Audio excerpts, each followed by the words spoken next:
It feels like every single conversation at work right now has those two little letters in it, AI. It's everywhere, on our screens, in our meetings, definitely in our inboxes. But with all this new tech flying around, a huge question is starting to pop up. And the answer is going to define which teams really succeed and which ones, well, get left behind. I mean, think about it. It's one thing for a company to go out and buy all the latest AI tools. It is a completely different ballgame to get people to actually use them and use them well. So who's going to step up? Who's going to make sure all this incredible potential doesn't just sit there collecting digital dust? Who becomes the guide? Well, it turns out the answer is a whole new kind of leader. Let me introduce you to the AI champion. Now, this isn't some fancy, formal job title you'd find on an org chart. Nope. Think of it more like a calling. It's a role that's picked up by someone who just gets it. They see the potential of AI. They feel that real spark of excitement, and they just can't help but share that energy to make it a reality for their whole team. So what does it actually take to be an AI champion? What are they made of? It's really so much more about a certain mindset and a willingness to just do stuff than it is about having a specific background or some senior position.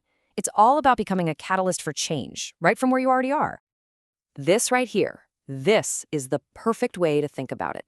The AI champion is a human bridge. Seriously, on one side of the river, you've got the amazing, sometimes kind of abstract power of AI. And on the other side, you've got the real, messy day-to-day work and the specific goals of your team.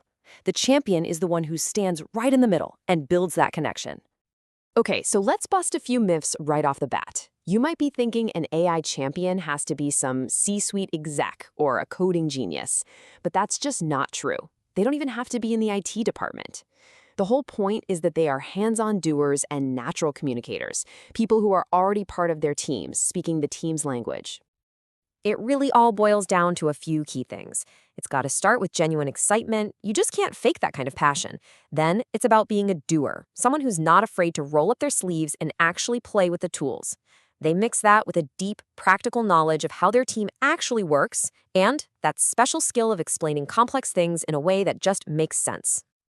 All right, so we know who they are, but what do they actually do? Let's dive into their playbook and see how all these traits turn into real, concrete actions that can drive change across the entire organization.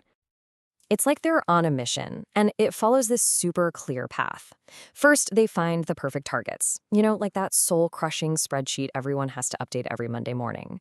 Then, they basically become evangelists, getting other people to just try things and sharing what they've learned from their own experiments. They're that bridge we talked about. They gather feedback to make things even better, and at the end of the day, they make sure every AI project is actually solving a real-world problem.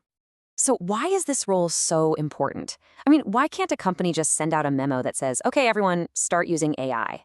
The answer is all about the incredible ripple effect that just one champion can create.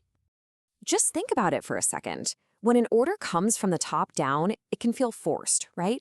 Kind of disconnected from your daily grind. But a bottom-up approach, led by a champion who's one of your own peers, that feels natural. It feels organic. It speeds up adoption like crazy because it's built on trust and relevance, not just on authority. Champions give their coworkers permission to be curious. When you see your teammate trying something new and sharing what worked, and, hey, just as important, what didn't work, it creates this safe space for everyone to start playing around. That right there is how a real culture of innovation is born.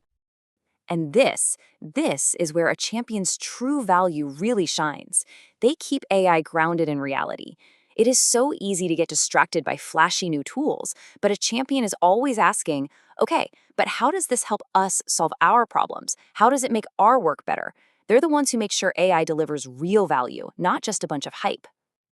And maybe the most important part is that this is a long game. Every single person a champion helps, every new skill they teach, it all adds to the company's collective brainpower. They're basically mentors, building a smarter, more AI-savvy workforce from the inside out. So all of this brings us to a really personal question. As you're listening to this, you might be recognizing some of these qualities in yourself. That little spark of curiosity, the passion, the real desire to help your team win. So let's just ask it straight up. Could the next AI champion be you? Never forget this powerful idea. Leadership in this new age of AI isn't about your title. It's about your initiative. It doesn't matter one bit if you're in marketing, finance, or operations. If you've got the passion and that hands-on drive, you can absolutely be the person who leads this charge. So I'll leave you with this final thought. Right now, at this very moment, what's one frustrating task, one bottleneck, one pain point that your team deals with every single week? Just think about it for a second. That thing you're thinking of? That might just be the perfect place for an AI champion, for you, to get started.